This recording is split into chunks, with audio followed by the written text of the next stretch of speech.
Hi, everybody. Welcome to another episode of Band Together Leadership. My name is Paul Everts. You can reach me at my email, and I wish you would. It's BAND, the number two together, bandtogether at Comcast.net. Also, please visit our website, which is conductingmylife.com. That's one word, conducting my life, and then .com.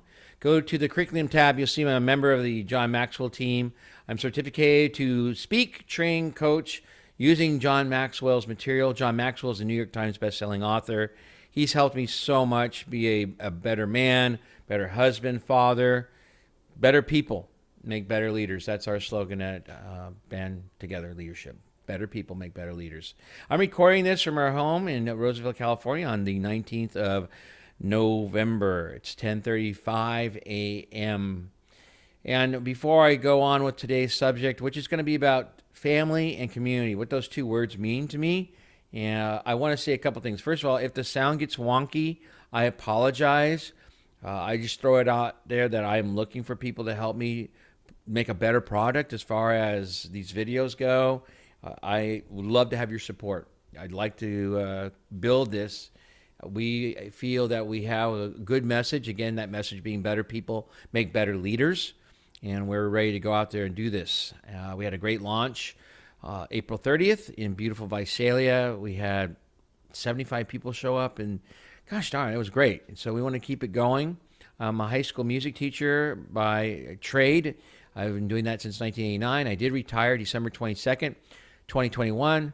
Had two friends call me on June 8th to ask, Paul, would you please come out of retirement and help us with our music programs? At 56 years old, I thought, hey, wow, let's go ahead and do that. So again, I apologize. I apologize if the audio gets wonky. Just fast forward it, get through it. It usually lasts 15, 20 seconds. So I apologize. Today is going to be sort of serious. If you see this, it's my University of Idaho dad sweatshirt because I'm happy to say that PJ Everts and Katie Everts are both alums of the University of Idaho. Our beautiful daughter-in-law, Ashley, is also a graduate of University of Idaho. Diana and I have been up there many, many times. Homecomings. It's a fantastic community. Moscow, so friendly. Monarch Motel. Oh, please. There's great restaurants there. It is a college town. And to see how well the football team's doing now, and I love Spencer Martin. His marching band is amazing.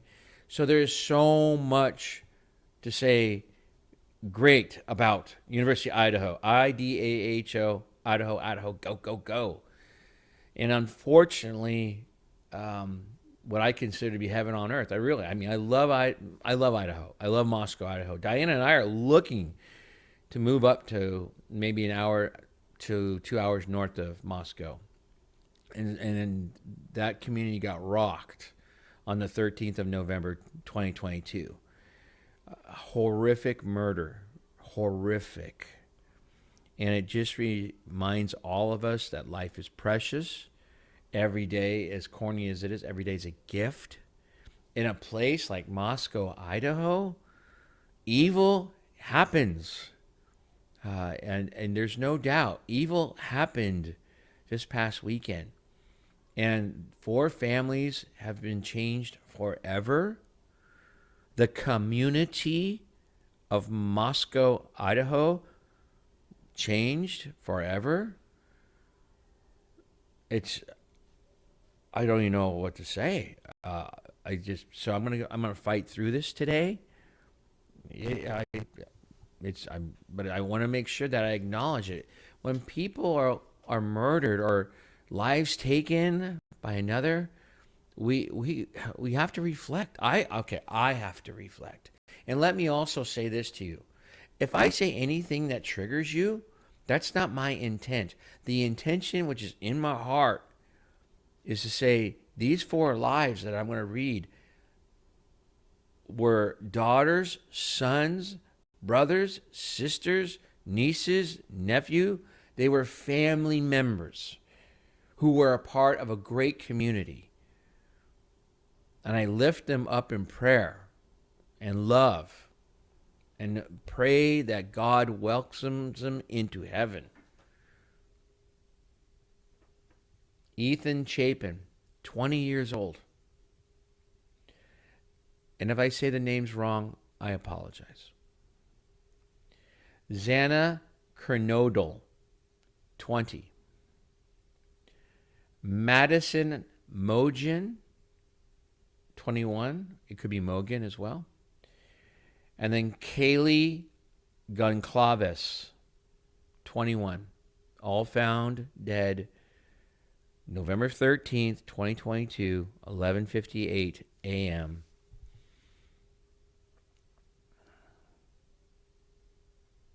So I'm going to talk about family and community. Family. Family to me is a rich and important word. And what we've done with that word is, I think, what Facebook has done with the word friend. Friend to me is very intimate. I don't have many friends. Facebook says, though, I have 1,366 friends. That's what Facebook says. I have never had more than 200 at the same, respond to the same post. Never. Never. And that's a pretty low percentage of all my friends. 1,366 friends. I really have probably less than 10. Scott and I, former student, he and I talk every Friday. Chaplain John, met on a cruise in 2016. He and I talk every Friday. And then Danny. Danny and I were friends in high school. And we have reconnected, thanks to Facebook in a way. And we talk every Monday. I have friends, no doubt. I've had friends walk away. And I have friends yet to be made. But Facebook, I don't have 1,366 friends. I don't know. Maybe I do, and they just are too busy to contact me. Family. Let me put it to you in this way. First day of school. Welcome to Tokay High School. You are now part of the Tokay High School Tiger family. Give you another one. Hi, everybody. Welcome to York School, home of the Falcons. You're part of the York School family. I'll give you one more. Good morning, everybody. Welcome to Granite Bay High School, the home of the Grizzlies. Welcome to the family. I know. I believed it. I did until I had a son named PJ on the 18th of April, 1994. And then May 24th, 1996, a girl named Katie. And when they came, I wasn't thinking that Granite Bay High School Grizzlies, welcome to the family. I didn't think that way. I changed. I thought, man, gosh, I have 2 children. I'm a father. Holy smokes. I have a family now. It's my family. Now, I had a family before that, and I still, sisters, Susie and Jenny, who I love very much, and my mom, who's now passed away, my aunt, who's passed away, had a dad. We left him at 7 years old. So a family. Our son, who's married again to, who's just married to, married to Ashley, who we love dearly. They have a family. I'm in another car right now. I'm not even in the same car. PJ has said, Dad, I got to take care of my family. You know what? He's right. He's right.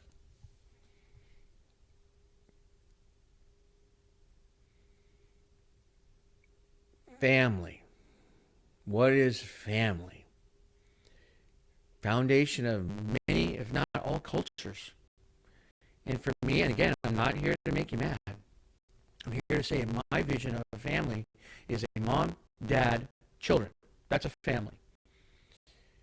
Well, what about 2 men, 2 women? Well, okay, I'm not here to talk about that. I'm here to say a family. I had a mom, didn't have a dad, and I know at 56 years old, I'm half the man that I could have been. And so when PJ and Katie were born, I thought, how the hell am I going to be a dad? And I didn't have one.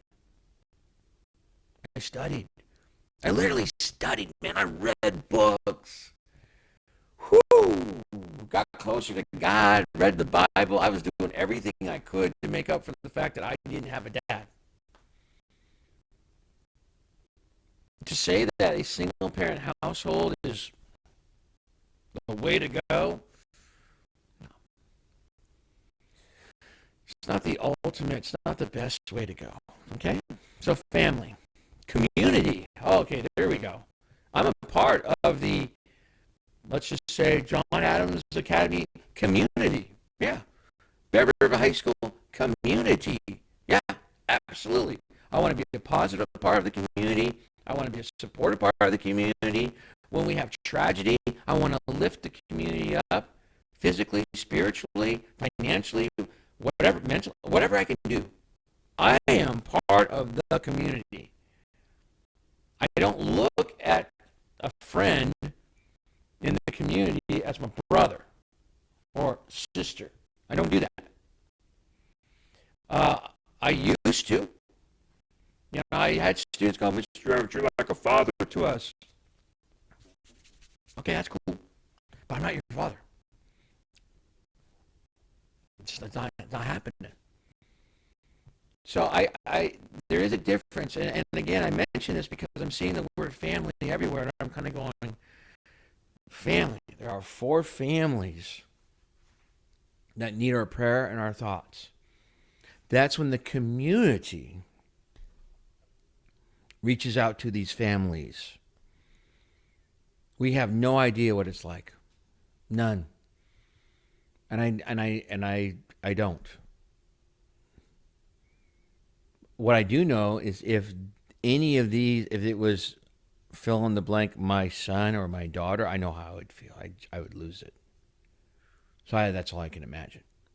Put myself in their shoes, I would lose it. And I would love the community to help the family. So I'm hoping today when you read this and listen to it, because you can read the transcription, I guess, you'll understand what I'm saying. The community needs to support these 4 families. We need to do we need to recalibrate the word family, make it what it's supposed to be, do all we can to understand how important the family is. A family helps communities because we know that relationships are terribly important. When our children become parents, that's their family. I'm not in their family. I'm on the outside. I raised PJ to be somebody's husband and father. I raised Katie, and I say I, it includes Diana, so we raised Katie to be somebody's wife and mother. So we did. So this Thanksgiving, be thankful that you are around your family and how special your family is. And give thanks for the community you live in and how much that community needs us too, by the way. And then remember these 4 people, Ethan, Xana, Madison, Kaylee.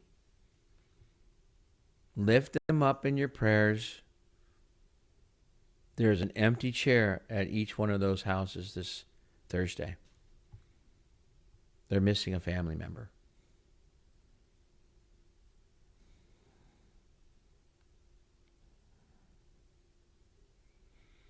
Okay. This video is made with love in my heart. I'm thankful for my family. I'm thankful for my friends. I am thankful for the community I live in. Roseville is beautiful. I'm thankful for the communities of Lincoln, El Dorado Hills, and Grass Valley, and those surrounding communities.